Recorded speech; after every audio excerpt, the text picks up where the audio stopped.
I don't know how to start these videos, so I thought it would be more interesting if I was holding a plant when I started. Hi everyone, my name is Janessa. I'm a product manager at Congregate, and I'm going to be talking to you about minimum viable products. I'm well aware that when some people hear the term minimum viable product, their brain fires a synapse that says abort all non-critical function. And I get it. Unless you are a huge nerd like some people in the room, then minimum viable products probably doesn't excite you. But the truth of the matter is, it's very likely that you have used a minimum viable product and may even be using one now. So in this talk, we're going to discuss ways that you can utilize them strategically in ways that will help your game, help your product, help your love life. I lied about that last one. I'm on my second cup of coffee, so you're just going to have to bear with me. So without further ado, let me whisk you away into the wonderful world of MVPs. I'm so sorry. I guess before we get started, I could introduce myself some more. Hi, I'm Janessa. I'm a product manager at Congregate. Some of the things that I do are I worked on our PC gaming platform Cartridge. I work on the website, data and security, which is super interesting to about 2% of the Earth population. I'm among them. And various other tasks that nobody wants to do because I'm a product manager and that's what being a product manager is all about. If that photo looks kind of familiar, it's because I took it like 20 minutes ago. So anyway, Congregate is a mobile publisher and open platform for browser-based games. You may remember us as the Flash Games website you would secretly log into to play games while you were in high school history class. While we don't necessarily condone you playing games in high school, we do appreciate you logging on. Some of our mobile game titles include Idle Frontier, Zen Idle, Animation Throwdown, Bit Heroes, and Pocket Politics. So I've said minimum viable product a handful of times now. It might even be 20. I don't know. I've blacked out up until this point. But if we were to put a definition to it, what would that definition be? Well, I will tell you. The smallest solution you can build that will bring the most value to your users. There are a lot of ways that you can utilize an MVP, but in this talk specifically, we're going to cover how you can use it when you're building a new product or when you're adding new features to your games. I think before we go further, it's important that we do my third favorite activity, which is setting expectations. What is or isn't an MVP? An MVP is not just something that you've built and that you put in front of a user. There's more strategy and there's more research behind it. And the example that I like to use is you have found a problem that your users have, and we have an idea of how we want to go about solving it. An MVP is not, we made a thing, let's see if anyone likes it. Now, there's nothing wrong with making a thing and seeing if anyone likes it, but it's not an MVP.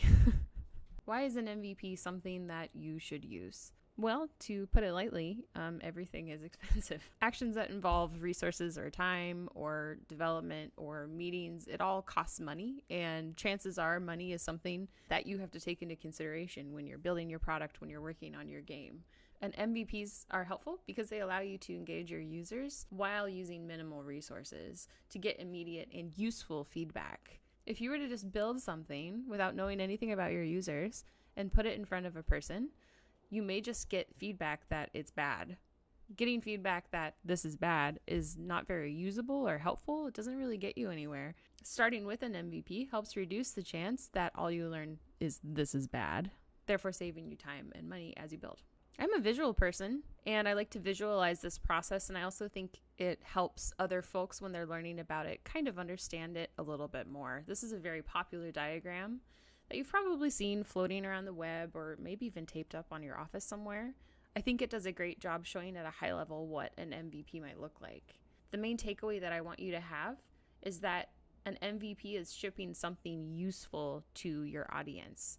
In this diagram, when you give a user a tire, that's not necessarily the most useful thing if the end goal is for you to get them to location A, from location A to location B. Alternatively, giving them a skateboard, while it might not be the end solution, it might not even be the best solution, it's still a solution. And it gives them something of value. It also gives you feedback, which can shape the future iterations of your product.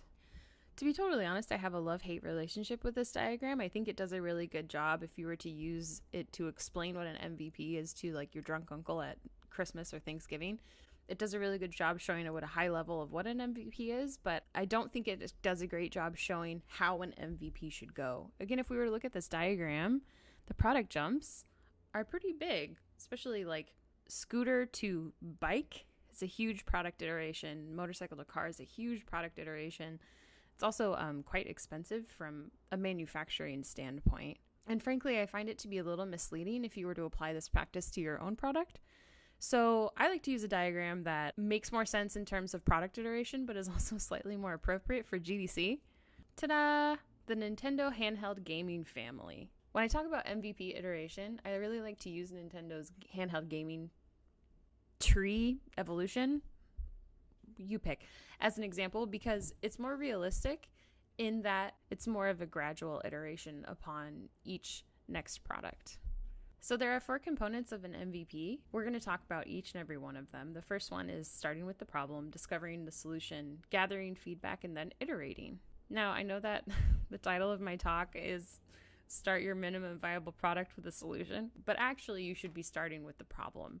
And you can't get a solution if you don't have a problem. When you start with a problem for your MVP, the 2 things you must keep in mind are, 1, you know who you are building your product for, and 2, you know those users well enough to know what their problems are, which means you have to talk to them. Sorry. If we were to look at an example of an MVP, Kongregate itself is actually a great example of an MVP. Emily and Jim Greer saw this problem with indie game developers were having with distributing their games, partly because they knew their users, partly because they were their users themselves. The solution was to build Kongregate, which, if you are not familiar by now, is a website that empowers indie devs to have more control of their game distribution. And the website you see today, with the addition of chat, the awards, the companions, is the result of years and years of iteration and feedback from that original MVP.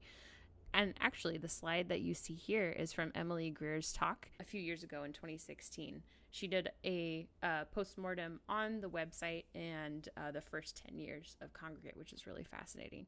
So I pulled that slide from her talk to show what their MVP was and then what was actually next. So you've built your MVP, or you've built something, and you're laying in bed, gazing into the abyss, wondering, how do I know when I am done building? Ask yourself, does this solve my user's problem? You don't need to solve every solution, you just need to start with one solution. This part is really hard because it's where you need to flex your saying no muscle. Remember that the M stands for minimum, not maximum. You shipped your MVP, now what? Feedback. Feedback is how you help your MVP grow and stay viable, which is also the V part of the word, in case you missed that. What does it mean when something is viable? Viable means that your product has the ability to grow and function properly. In order for something to be viable to your users, you need 2 things. You need to listen to them. You need to listen to them in the first place and understand what they need. And 2, you need to keep listening to them forever and ever and ever. You can't just listen to them in the beginning and then stop. You have to keep talking to them and listening to them. Sorry to break that news to you. How do you know what feedback to listen to? Depending on how you're gathering feedback, and we'll talk about some examples in a moment, but it can certainly feel like you're trying to drink from a fire hose. To top it all off, depending on the source of feedback, much of it might not actually be helpful. For example, like most of Twitter. Side note, I really hope the man in that photo is okay, but I do think it's funny. Well, it all comes down to your vision. When you are gathering feedback, ask yourself, is this related to our minimum viable product that we started with? Does it align with our overall product vision? Most importantly, will this help us add more value? What you'll find is you'll actually be saying no a lot to a lot of the feedback that you receive. I absolutely love this tweet by Insomniac. I want to cross-stitch it. I want to hang it on a wall in my living room. Listening doesn't mean we will always do what people tell us to. We hear you. Hearing doesn't mean we act or follow. Once you've gotten useful feedback from your users, it's time to iterate and add further value onto your product. It's really important here that you do not iterate just for the sake of iteration. When you iterate just for the sake of iteration, you're really just wasting money. In terms of an MVP, we've talked about the 4 steps of a minimum viable product. Now I'd like to talk about some more examples, specifically here at Kongregate, how we gather feedback, how we iterate upon that feedback, so that you can take this and apply it to your real life. Maybe even your romantic life, I don't know. Internal testing is a really great way to get quick feedback and eyes on your game simply by recruiting folks within your workplace. Even close friends and family could arguably looped into the internal play testing tool. Here at Kongregate, The teams will have a small group of playtesters. Usually one person is running the playtest and another is taking notes. Each person will be on their own device playing the game. They'll start around the same time, and as observations come out, they'll say, "Oh, I'm having a hard time at this part," or "Oh, I really like the art at this point in the game."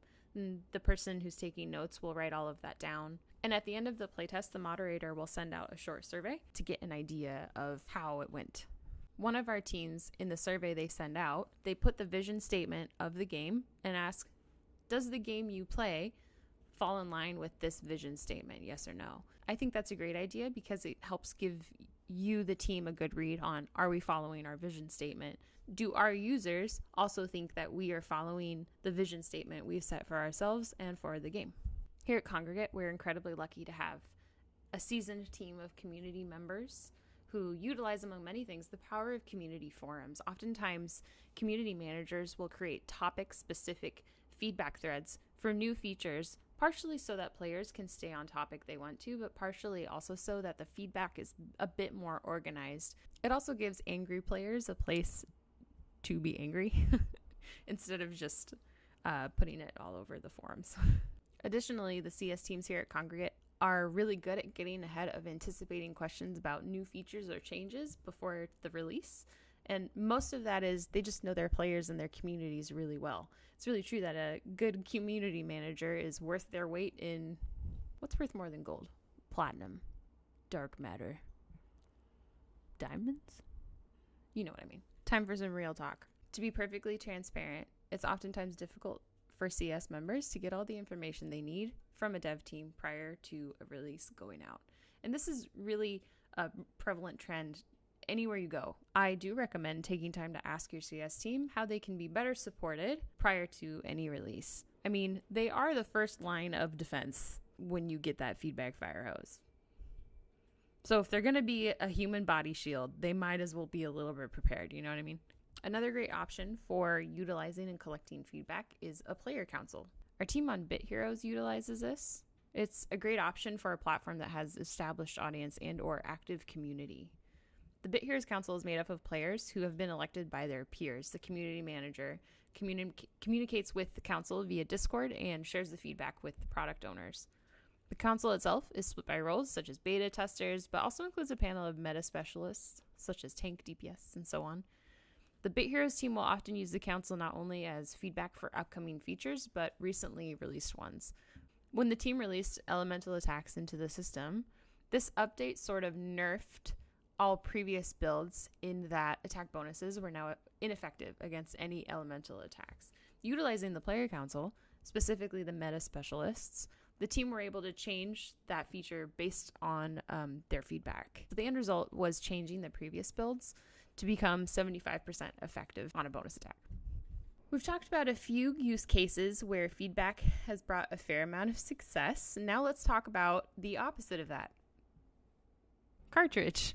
For those of you who are unfamiliar, Cartridge is a PC gaming platform. We wanted to make a community that was very welcoming and supportive for these indie game devs, as well for the people who play their games. When we were in closed beta, we did what any sane person would do, and we sent out surveys to our users so that we could gather feedback and test the proverbial waters of how we were doing so far. And this was kind of our first misstep. First of all, the surveys were not designed well. There are folks whose entire career is dedicated to designing a good survey. It's really easy to make a survey bad, I've learned.